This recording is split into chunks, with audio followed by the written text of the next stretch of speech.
Jiraiya's chase after Hedon eventually led him to another portion of the already ruined castle.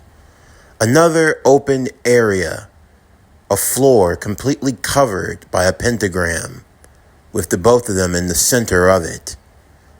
Hedon had gone through painstaking lengths to bring them right back where they started, where he had been made a bloody and beaten pulp, spilling the red liquid all over the floor. But he had done it methodically, creating a circle so large that it was impossible to escape.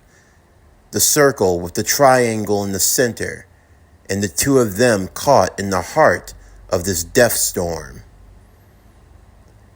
"You tired of running?" Jiraiya would yell.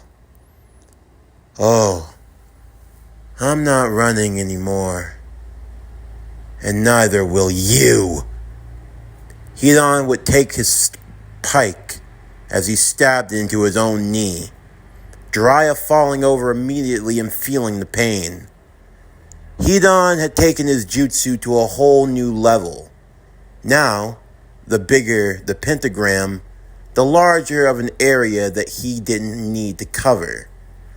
He had learned his lesson from the last time he had used his jutsu, fighting against the likes of that hidden leaf shinobi boy. When the circle was only but so big, it was easy to have himself knocked out. The jutsu that linked himself to his opponent. His skin that had been restored now started to change to a black with white skull-like tattoos etched across his body. Now, anything he felt, Jiraiya would feel. Working from the left knee and moving down to the calf, one by one, sharp pains would fill Jiraiya's own body as his leg began to bleed out profusely. This was that jutsu. The jutsu that he used to kill him.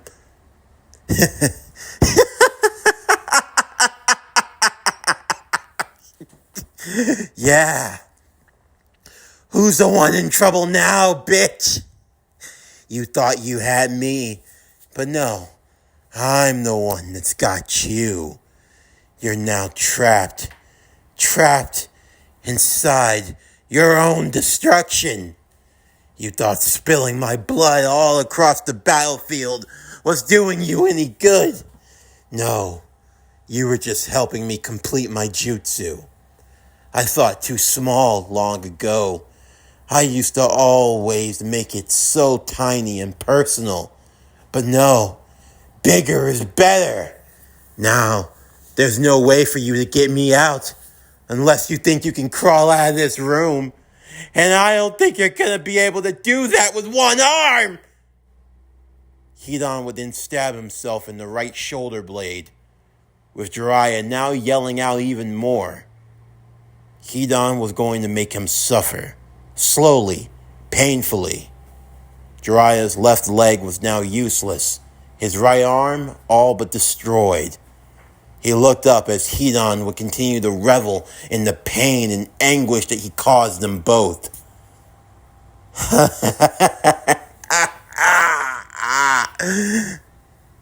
I know it.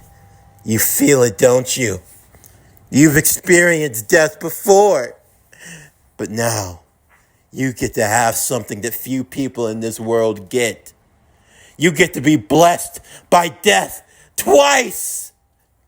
But don't worry, my friend. I'm gonna be with you every step of the way. Immediately, the doors would burst open as darkness would emerge. I'm here to help you, Jiraiya. Darkness, get out of here. Huh? Ooh, you brought a friend. Tall girl with a fat ass. Muscular tone. Built in all the right places. Why would you talk about me in such a way? Because you want to know? Darkness, get out of here. I can't. I am a crusader. I am a proud warrior of Axel. I will not stand by and let evil reign. Evil reign? I'm thinking about a different kind of reign, sweetheart.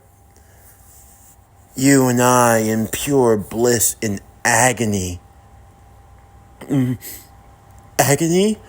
What kind of agony? Darkness, no, it's not the time!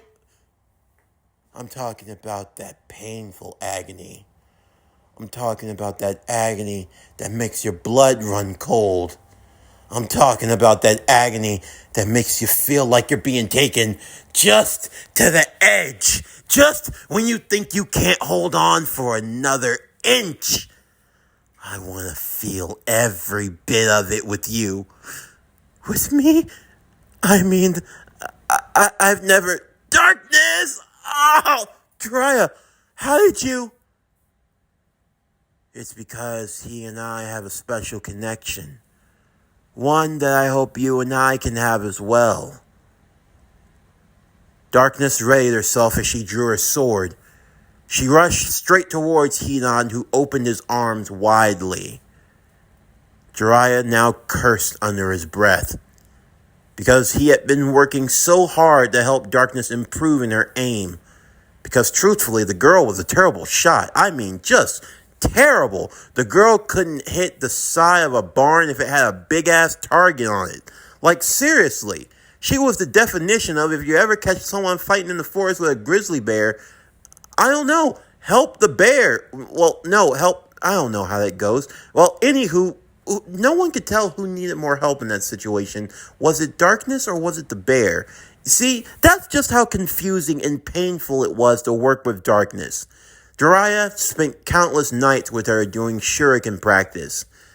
She couldn't get a 1 out of 10. No, she did worse than a 0 out of 10. She was supposed to hit the target, yet somehow ended up hitting someone miles away, far from here, and almost got a shot to put someone 6 feet under.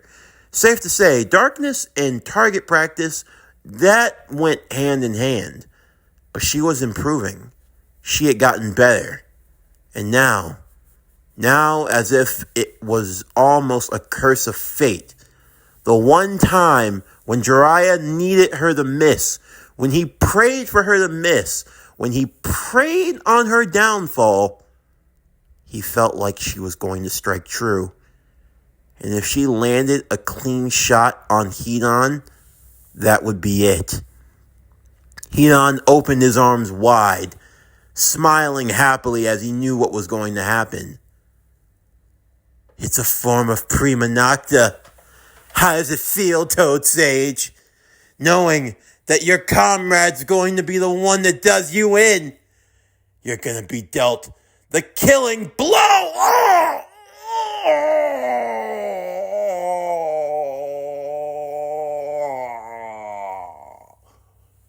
Darkness had thrown her sword to the wayside because she knew she wasn't going to get a clean hit. But from this close range, she knew that a knuckle sandwich would do just fine. Hedon was sent flying through the roof, his head cascading through the cement, the concrete, and the wood, as he was knocked flying high all the way out of the castle and landing straight into a pit. A deep pit. A deep, dark pit. But what was inside that pit, you might ask? Well, I can assure you, it was nothing that was all too kind. Besides a pit of ravenous goblins. Goblins who were hungry. Yes, in the midst of defeating the Devil King's army, the goblins had been thrown into the pit to be set ablaze. As they couldn't crawl out, they watched as the carcass of Hedon went careening in.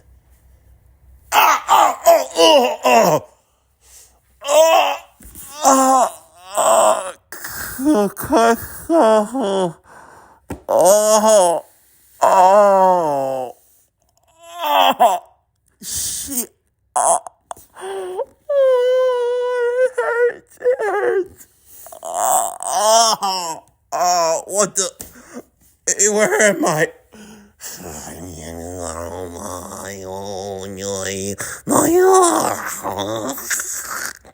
Hey, stay back. Why are you looking at me like that? Why? Why you look so nervous? Why are you sweating so much? Why you look so hungry and... No. No. No. It was bad enough I got chopped into pieces. I swear I am not going to be turned into a 5-piece meal. I am not finger looking. Oh, God, no, no,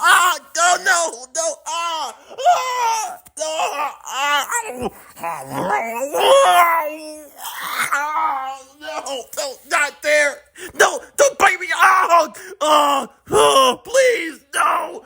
Yo, God damn it, I'm not good raw. Use salt, pepper, paprika,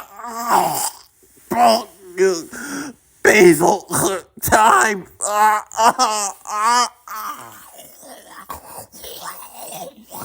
Oh, God. It's disgusting down there. What are they doing to that guy? Who cares? Drop in the acid.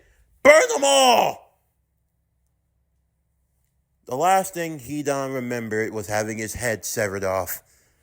Looking up as the soldiers descended with the acid, the golden eyes of a goblin biting into his eye sockets and burrowing in on that delicious brain matter before they were all submerged in the liquid that burnt away their flesh until finally they were nothing. Meanwhile, Tobirama engaged with Kakazu and his army. But even with the aid of his jutsu and his shadow clones, he found himself outmatched. Before long, he was surrounded. A familiar sight once again. Just his luck. Damn. This is the gold and silver brothers all over again. He remembered that day when his enemies had surrounded him and his team. He remembered when Hiruzen had stepped up to serve as the decoy, but instead he had chosen his student to become the third Hokage, with himself serving as a distraction. Now he'd be in a similar role once again. There was no divine miracle, nothing that was going to save him. It looks like this is the end for me, Tobirama thought to himself. It's a shame I won't get to see you again, elder brother. I do not know where you are in this world, but I know that you will prosper and thrive. I hope that you haven't forgotten me, and I pray that perhaps we can be reunited again in the next life. All of our family. Just then, a giant surge of water would come out of nowhere, as the yells of a familiar aqua goddess could be heard. Tobirama! I'm coming! You stupid toad!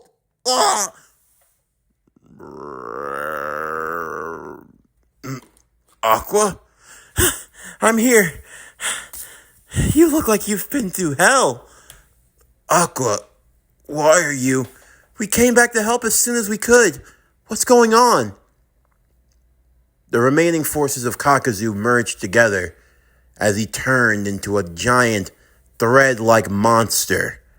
Whatever he was less than human at this point, as Tobirama had cut through a good bit of his hearts, and he wasn't going to make the same mistake he did last time. He was going to destroy them all in one fell swoop. I'm facing off against an enemy that's incredibly powerful. I can feel his aura. It's nothing but hate and malice. A pure darkness.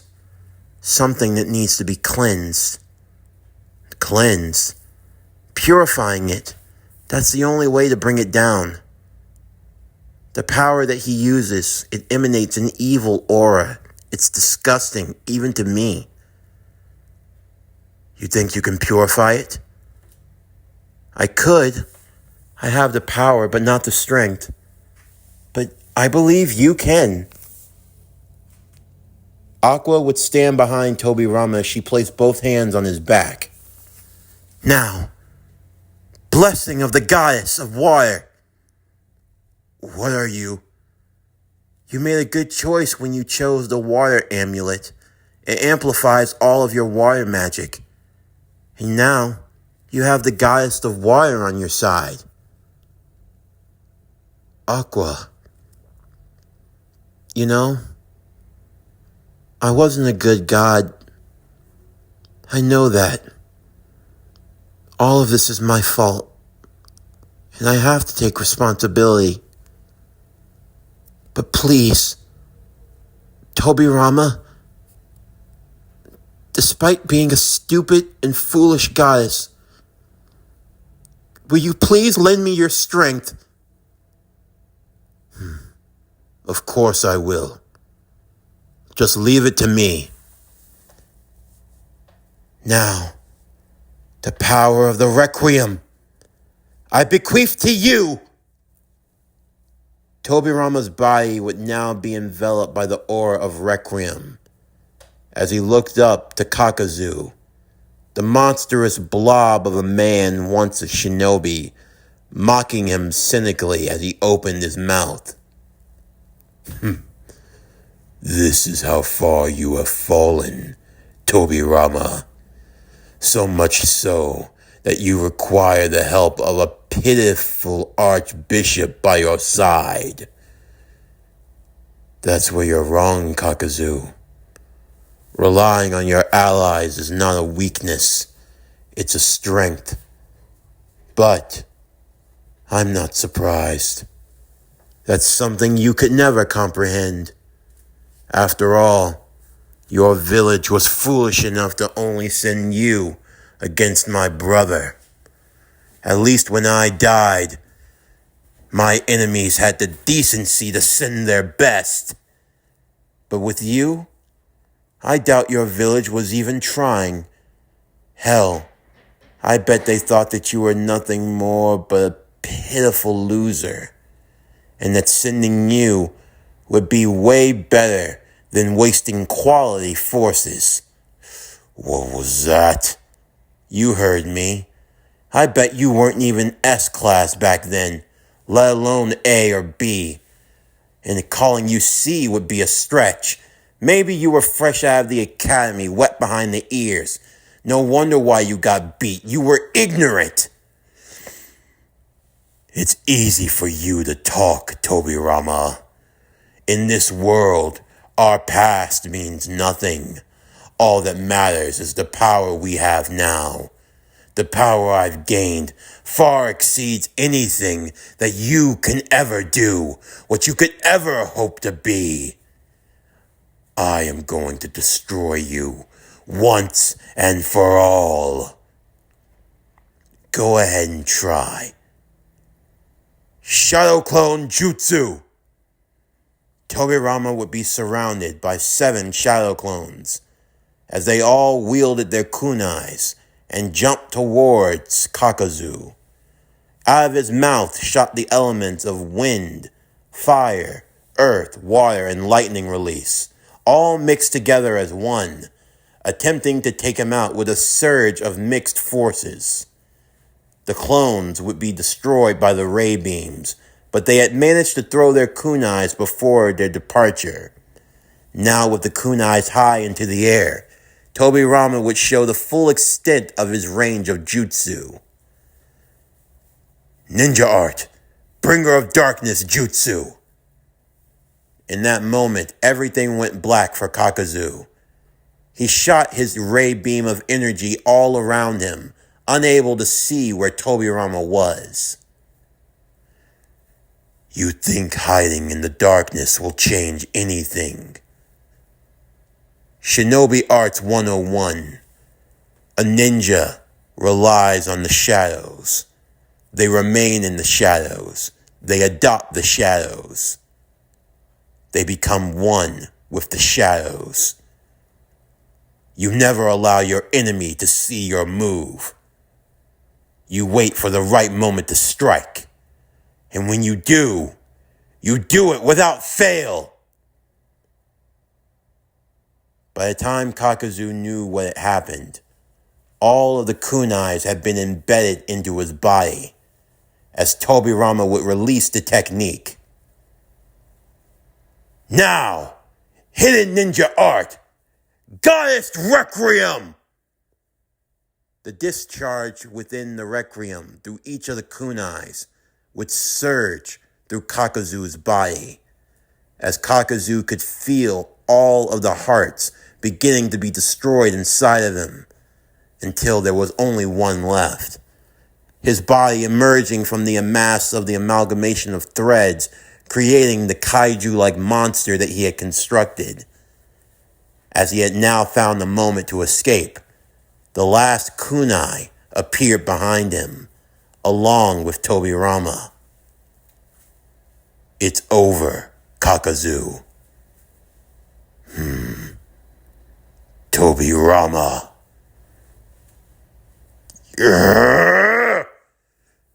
Kakazu would attempt to turn around in a desperate plea to destroy his enemy. But Tobirama would defeat him.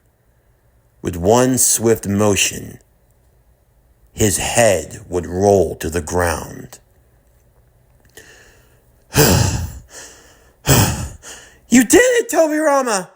Aqua said as she ran into his arms. We did it. Together. You should be proud of yourself, Aqua.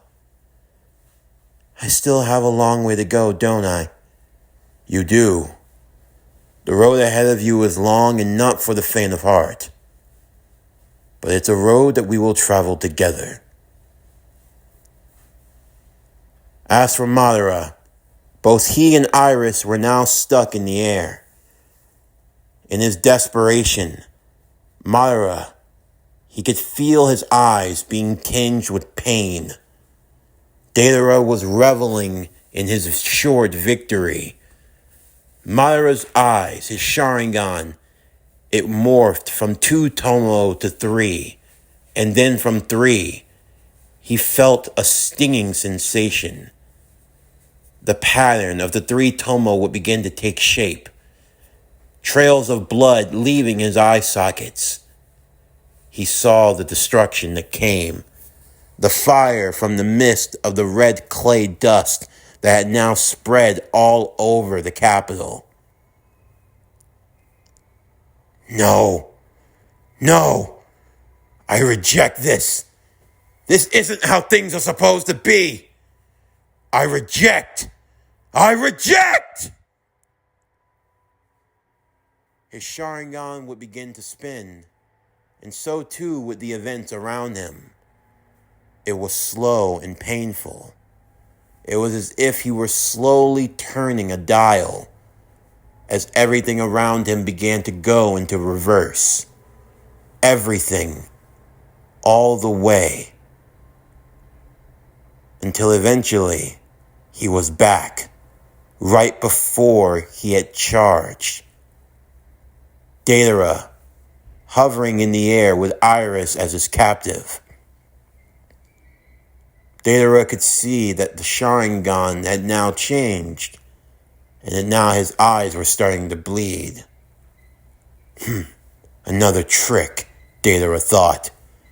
It doesn't matter. As long as I have him caught, the evil eye monocle will see everything. Don't bother trying to use any genjutsu on me. It's pointless. I can see through all of your moves, Madara. You have nothing else to do. No. It's not over. Not yet. I hate to have to do this. But I'm going to have to take a page out of his playbook. Huh? This is going to cost me a lot of my magic. And it's going to put me on the brink. Ninja art! Multi-shadow clone jutsu! Madara would create a multitude of shadow clones as they all went jumping into the air. The Madaras throwing each other up, moving further and further above, until finally, Deidara could see what appeared to be a rain of Madaras. So, he even knows the Shadow Clone Jutsu, just like that damn fox brat Naruto. I see. The monocle can see the jutsu, but with Shadow Clones, he's able to perfectly distribute his chakra. I can't tell who the real one is. But the moment someone tries to use their Sharingan, the moment someone tries to get the upper hand, I'll see it coming. Bring it, Madara! Deidara would form a cannon onto his arm made out of clay as he began to shoot off bombs towards the Madaras. In the midst of the distraction, Iris would break herself free from the clay dragon as she began falling to the ground. The real Madara would move to save her from hitting the front ground itself. Holding her in his arms, he would help her descend before moving back up. Madara? It's okay, Iris. Leave this to me. I'm going to finish this, here and now. Madara could feel more pain surging into his eyes. He knew what was coming. The stats of his own levels were now starting to change and fluctuate. They were now reaching critical mass. If he continued down the path he was on, he was only going to damage himself further. Madara would now begin his charge towards Deidara, who was ready to empty out his entire payload onto Madara, firing off every bomb, everything that he could muster. Within the eye of his evil eye monocle, every attack he fired was sure to hit. He couldn't dodge it, he couldn't evade it, but Madara didn't plan to. A dark aura would form around Madara, like that of a rib cage. As it began to form, it acted as a protection, shielding him from the bombs, until a skeletal arm would reach out to the flying dragon above. Deidara, firing off all of his explosions, would recoil in horror as his body was enveloped by the skeletal hand of Madara, who now hovered over him, his Sharingan blazing into his eyes and leaving the impression of fear into his heart. It's not over. From this range, I can't miss. Go ahead. Don't think I'm bluffing. My level's higher than yours. I detonate this dragon. There's no way you'll survive it. As long as I take you down, that's all that matters. If you're that confident, then let's walk through hell together. Madara would notice something at the last moment, dissipating his miniature Susanoo as he would attempt to leave from the path of destruction that was coming towards them. Now, heavenly dragon of the winds, hear my cries as I call to you. Strike swiftly like my blade and cut down my enemies. Now, Excalibur! The swing of a blade, emanating an aura-like energy, a slash that cut through the sky itself. Deidara could only see the flash of it as he was cut through the powerful winds as he went flying far off. Madara turned to see who had launched that strike. His own power, It paled in comparison to the one that fired that shot. Iris would rush over to the one that had done it, along with Claire and Rain. "You're back!" Iris said as she yelled. "Perhaps I overdid it a little," the knight said as he sheathed his Excalibur. "Prince Timujin, you've returned!" "Big brother!" She jumped into his arms. "Are you okay, Iris? What the hell's going on here?"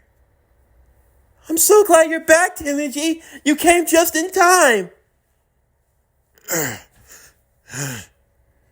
Timujin looked over to the battered and beaten Madara, looking at him with a mixture of concern but slight intrigue. "So I take it you're the ruffian that destroyed my home, then?" No, it's not like that at all. He was the one that saved me from that guy, the enemy." "Oh. If that's the case, then you have my thanks, stranger. What's your name?"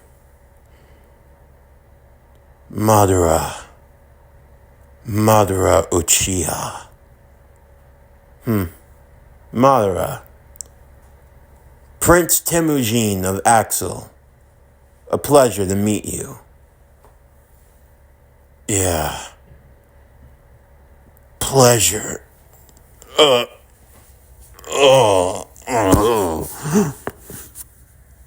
Myra collapsed to the ground, entirely exhausted from the day's ordeals.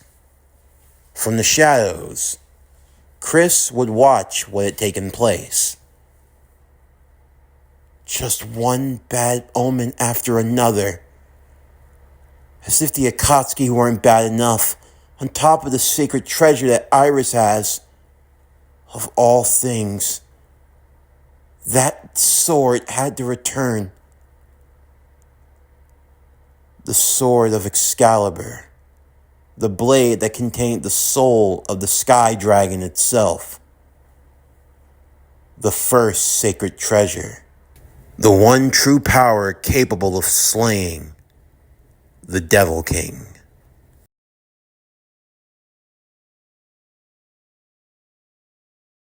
This concludes Konosuba, the last shinobi of the wonderful world. What if Madara Uchiha was reincarnated in Konosuba? Season 3, Part 8. As always, if you enjoyed today's video and everything else that we have to offer, then please don't forget to like, comment, subscribe, share, and hit that bell for post notifications so you can stay up to date on everything that is PowerCore Productions and Podcastings that's to come out now and in the future. And stay tuned next time as we continue with Konosuba, the last shinobi of the wonderful world. What if Madara Uchiha was reincarnated in Konosuba, Season 3, Part 9. But anyway, that's going to do it for the end of today's video. I'm Javon Harrington with PowerCore Productions and Podcastings, signing off, and I'll see you next time.